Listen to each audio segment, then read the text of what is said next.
So Black Love Resists in the Rust versus the City of Buffalo is a constitutional challenge to the Buffalo, New York Police Department's vehicle checkpoint and traffic ticketing practices. We are alleging, and we will prove, that those practices constitute illegal searches and seizures, that they are racially discriminatory, and that they introduce a profit motive into the justice system that violates due process of law. Well, I think there's a tremendous psychological trauma that this is causing to communities of color, creating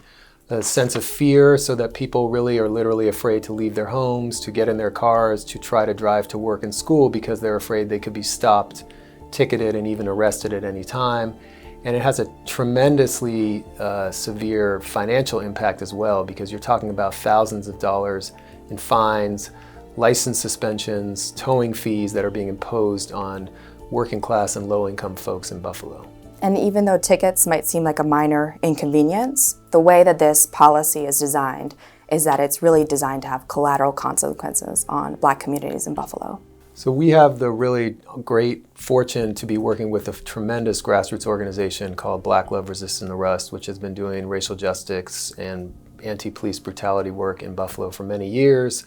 They are very committed to this case. They're committed to raising awareness in communities of color throughout the city about both these practices as well as other abusive practices of the Buffalo Police Department. One outcome that we obviously want is to end these practices, but I think beyond that, and maybe even more importantly, we feel that this case can be a really great way to empower communities around issues of police misconduct and police reform, and to give those folks who have historically borne the brunt of these practices a real, meaningful say into how to change policing in Buffalo going forward.